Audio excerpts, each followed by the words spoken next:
Chers spéculateurs, bonjour et bienvenue dans cette vidéo hebdo du samedi. Ambiance fleurie, ambiance détente, je suis à l'hôtel donc cette vidéo sera peut-être un petit peu plus courte que d'habitude. Dans tous les cas, comme d'hab, on se fait une partie Bitcoin, une partie indice boursier. Je vais notamment vous expliquer en quoi consiste l'accélération que je vois venir sur la classe d'actifs actions. Donc pourquoi est-ce que je pense qu'on va pas rentrer dans une crise vers le bas, mais une crise vers le haut, c'est-à-dire une bulle. Et je vais tout simplement vous mettre en avant les deux dernières fois dans l'histoire récente où c'est arrivé sur le SP500. Et vous verrez qu'on est exactement dans le même signal là en ce moment et ce que l'on peut en espérer. Et enfin, vous verrez que sur les métaux précieux, donc sur l'or et l'argent métal, j'en parlais la semaine dernière, les breakouts commencent à avoir lieu. Donc pour tous ceux qui veulent commencer à construire des positions, je vous expliquerai comment vous y prendre, quelle stratégie vous pouvez mettre en place pour commencer à construire des positions longues et profiter d'une potentielle nouvelle grande vague de hausse sur l'or et l'argent métal qui pourrait se produire au cours des 2, 3, 4 prochaines années. C'est en train de se mettre en place dès maintenant. Donc c'est parti. Ah oui, et une grande nouveauté qui est annoncée, je vous laisse la découvrir dans cette vidéo.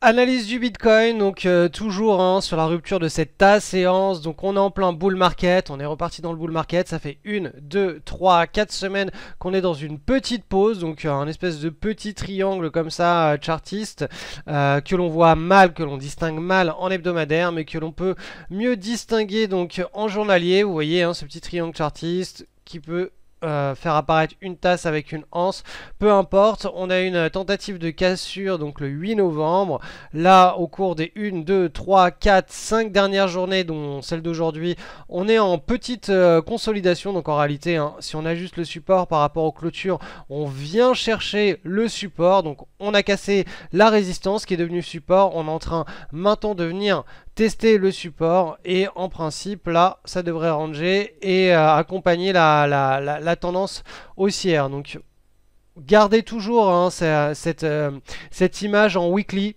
de mon point de vue. De toute façon, ce qui nous permet de ne pas paniquer, de bien apprécier la psychologie des foules, c'est toujours de partir sur une grande unité de temps, celle où se font et défont les cycles.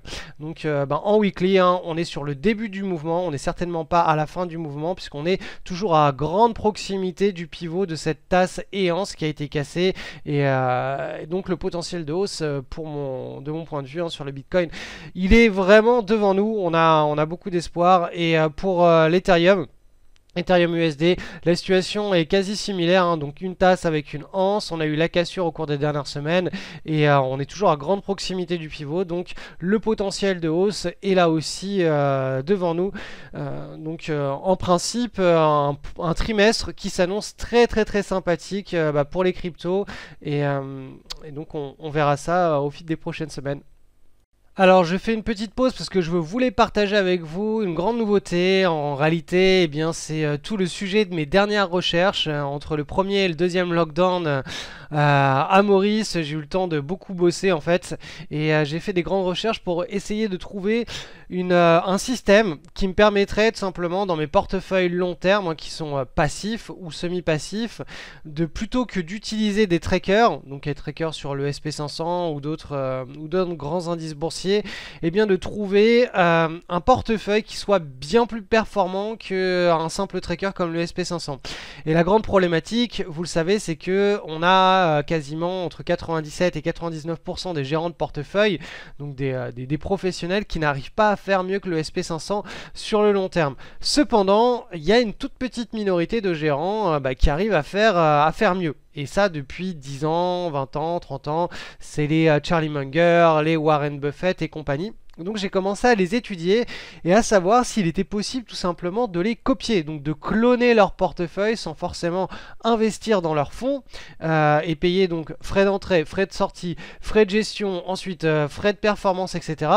Et donc tout simplement se créer un petit portefeuille d'une dizaine d'actions en les copiant. Et même si on les copie et qu'on a peut-être, je sais pas moi, 1 mois ou 2 mois de retard par rapport à leur position, ça ne poserait aucun problème dans le sens où de toute façon ils détiennent leur position sur plus de 8 ans, 10 ans et parfois une action comme Coca-Cola, elle peut être détenue plusieurs décennies. Donc l'idée c'était de trouver les meilleurs gérants au monde des gérants qui soient copiables, c'est-à-dire qu'on ait une transparence sur ce qu'ils ont en portefeuille, que ce qu'ils aient en portefeuille, eh bien tout simplement il n'y ait pas de turnover, donc ça change pas tous les trimestres ou toutes les années, que voilà on investisse et que sur plusieurs années il n'y ait quasiment aucun changement du portefeuille, donc nous ça nous permet de ne rien faire, et que quand il y a une action qui soit sortie ou entrée en portefeuille, on ait juste besoin de copier sans avoir tout ce travail de recherche, vous savez hein, il faut trouver une petite aiguille dans une botte de foin, donc la petite aiguille qui est censée être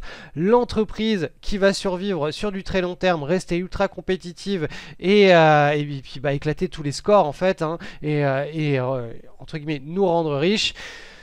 Ce travail, du coup je l'ai fait, je vous l'ai sorti sur une page qui s'appelle clonage asymétrique, copier son voisin riche en bourse pour s'enrichir, la méthode pour exploiter cette faille qui est 100% légale. Donc ça en fait on profite d'une faille légale qui oblige les grands gérants de portefeuille et les super gérants à publier tout simplement leur compte pour pas qu'il y ait d'opacité en mode Madoff, hein. Et ça du coup ça va pouvoir nous profiter nous en tant que petits poissons, parce que on va avoir la possibilité de faire mieux que ces grosses baleines. Pourquoi? Tout simplement parce que on a la possibilité d'entrer et de sortir du marché si y a une crise économique, chose que ces énormes gérants qui ont plusieurs milliards sous gestion ne peuvent pas faire. Donc eux du coup qu'est-ce qu'ils vont dire? Ils vont vous dire non, il faut buy and hold. Parce que c'est la seule solution de s'enrichir en bourse à long terme, ce qui est complètement faux, puisque ça a été prouvé par une multitude d'études académiques que tout simplement en suivant les grandes tendances des grands cycles économiques sur les marchés actions, on avait des drawdowns, donc des baisses du portefeuille qui pouvaient être divisées par 3 ou 4, et que on avait le même genre de performance, voire on pouvait faire bien mieux. Donc là l'idée c'est que ces super gérants, ils vont pas faire de miracle pendant les crises économiques, leur portefeuille vont baisser tout comme les indices. Par contre là où ils vont se distinguer, c'est pendant les marchés haussiers ou pendant les marchés en range. Ils vont réussir à faire bien mieux, mais pratiquement 2 fois plus de performance qu'un indice SP500, parce qu'ils ont des équipes qui sont capables d'identifier les meilleures actions, et ce sont des gérants qui payent des dizaines, voire des centaines de millions de dollars chaque année en recherche et développement pour aller trouver les pépites, et tout simplement les sélectionner et les mettre en portefeuille.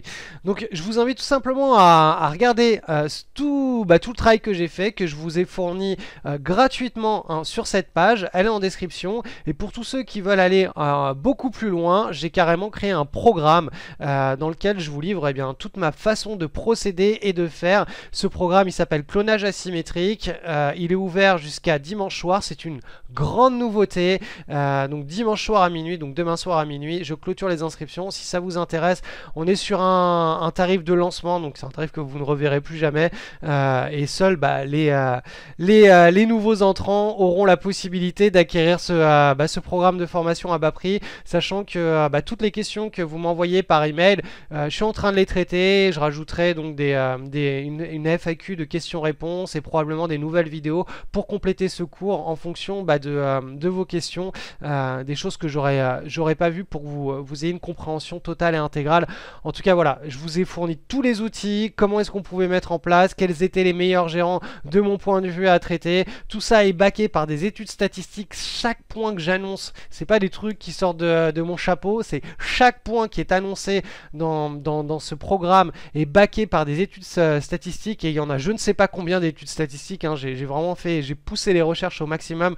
Ceux qui me connaissent, ils savent à quel point je suis obnubilé par voilà, quand on annonce quelque chose, quand on dit quelque chose, il faut que ce soit backé statistiquement ou académiquement par des recherches, et pas une recherche mais plein de recherches qui arrivent au même résultat, de manière à éviter le phénomène de biais du survivant ou toute erreur statistique. Bref, voilà, je vous laisse découvrir tout ça, le lien est en description, et si vous avez des questions, n'hésitez pas à m'envoyer un email.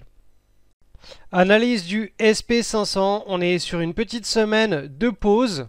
Alors, je vous grossis ça, donc vous la voyez, petite semaine de pause, on est toujours sur les 2 semaines de breakout de ce canal à très long terme.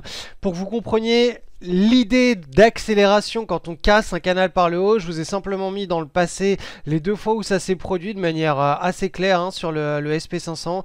Donc on avait ici là pendant le mois de décembre 1985, donc vous voyez, On était en train de tutoyer les hauts, ça a mis quelques semaines, hein, on est en hebdomadaire, donc ça a mis quelques semaines, et puis après on a eu une accélération qui s'est clôturée, on va dire ici, par le mois d'août 87, et puis bah, le crack qu'on connaît tous, hein, le crack du mois d'octobre 1987, avec tous les algos, enfin tous les stop-loss à l'époque, qui sont déclenchés. Et ensuite on a eu une deuxième phase comme ça. Vous voyez, on a la trendline supérieure, on l'a cassé ici, c'était en mai 1995, et ça a déclenché donc une accélération du momentum, et notamment eh bien, la bulle des valeurs technologiques de 1998 jusqu'à 2000.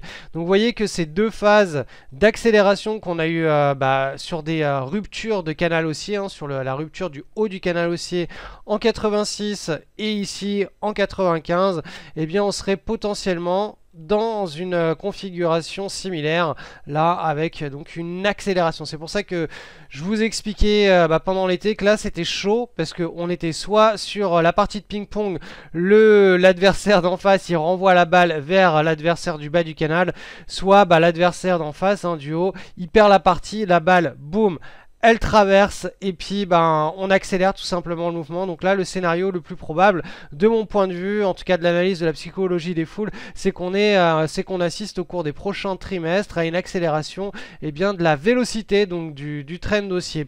Donc ce sont des choses qui arrivent assez rarement. Je pense que c'est aussi rare que les marchés baissiers, hein, quand on pète un gros support hebdomadaire ou mensuel vers le bas et qu'on observe ça sur tous les indices boursiers du monde, on se retrouve dans des situations, on a des marchés baissiers, des cracks boursiers de l'ordre de moins 20, moins 30 jusqu'à moins 80%. Là on est dans la situation inverse, donc une situation inverse à une crise économique, même si sur YouTube ou dans les journaux ça titre à tout va crise économique. Là ce que nous dit le comportement des investisseurs, c'est qu'on est en train de rentrer dans une nouvelle phase de la bulle, donc peut-être dans la phase terminale de la plus grande bulle de l'histoire de la finance, avec, vous savez, hein, toutes ces liquidités qui sont imprimées et qui sont injectées directement sur les classes d'actifs financiers, et donc les bourses en premier. Peut-être que là on est en train d'entrer dans une phase où tout va s'accélérer. Tout va s'accélérer. Donc l'aventure est à suivre. Je vous mets quand même le Nasdaq. Le Nasdaq donc 100 est lui aussi sur une petite semaine de pause, mais on a cassé, hein, depuis 3 semaines, hein, le plus haut historique. Donc on est dans une bonne tendance, dans une bonne dynamique.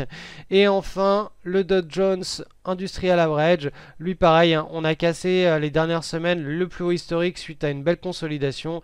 Et on est dans la dynamique de hausse, même si cette semaine on a une toute petite semaine de temporisation. La dynamique de fond là jusqu'à la fin de l'année reste pour le moment positive et bien haussière. Alors je vous en parlais la semaine dernière, hein, mais le silver et l'or, je vous expliquais qu'ils étaient en train de faire leur bottom au sein de grosses patterns en mensuel. Là ça y est, on a la validation, donc ça a pas tardé en fait, hein, ça arrivait directement. Donc sur le silver, l'argent métal, on a l'épaule, tête, épaule inversée, hein, qui s'est faite. Donc on a la rupture de la ligne de coup là. Bim, on l'a cassé directement. Moi j'aurais bien aimé que ça dure quelques semaines de plus, mais bon, c'est cassé. Donc là, en principe, on a un rebond qui devrait être assez fort, assez significatif vers la zone des 28, 29 dollars sur le silver. Ça ne veut pas dire pour autant qu'on repart tout de suite dans un bull market, hein. Je vous l'ai expliqué la semaine dernière. Quand on va arriver sur cette zone de résistance, il va y avoir de la résistance, hein. Les acheteurs ne devraient pas, sauf gros accidents macroéconomiques, les acheteurs ne devraient pas pousser la cassure en ligne droite avec un bull market en ligne droite, mais devraient d'abord consolider. Et c'est suite à cette consolidation qu'on aura des prises de position directionnelles qui pourront être mises à profit. Alors il y a deux possibilités. Vous avez la possibilité de là commencer à jouer ce premier breakout, par exemple en rentrant, je sais pas moi, 30 ou 50% de votre position à long terme, si vous avez envie d'avoir du silver en portefeuille pour le long terme. Là, il y a une première possibilité.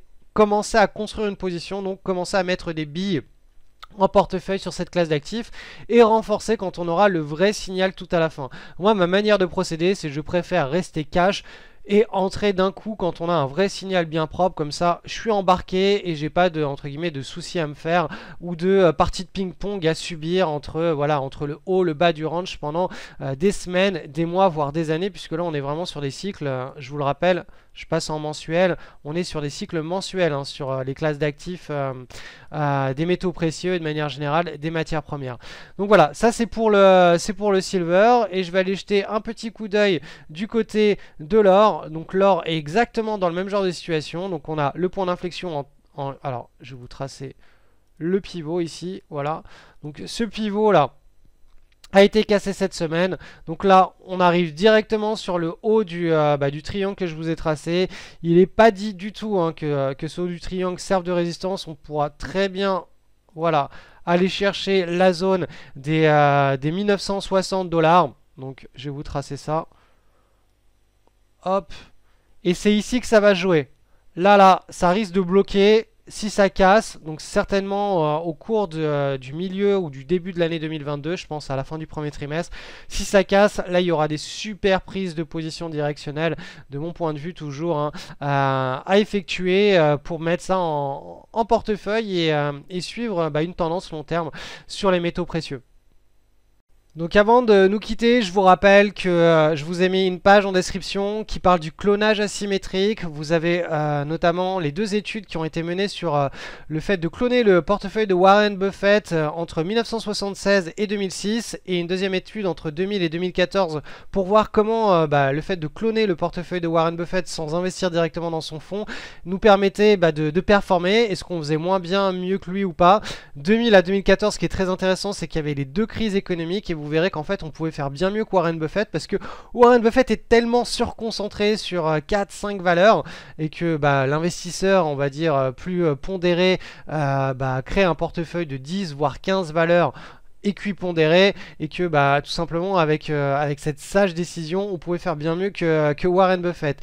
Et puis pour tous ceux qui veulent aller beaucoup plus loin que ce que je vous explique sur cette page, je vous rappelle que le programme clonage asymétrique est une grande nouveauté qui est sortie, hein, des deux confinements de mon cerveau qui était complètement obnubilé par cette problématique pendant les deux derniers confinements, hein. Merci le Covid pour ça. J'ai créé un programme, et ce programme est ouvert, les inscriptions viennent d'ouvrir et ferment du coup dimanche à minuit. C'est une grande nouveauté pour la communauté, ça faisait très longtemps que j'avais pas créé de nouvelles formations accessibles au grand public tout simplement. Donc voilà, sur ces belles paroles, je vous souhaite un excellent week-end. Bye.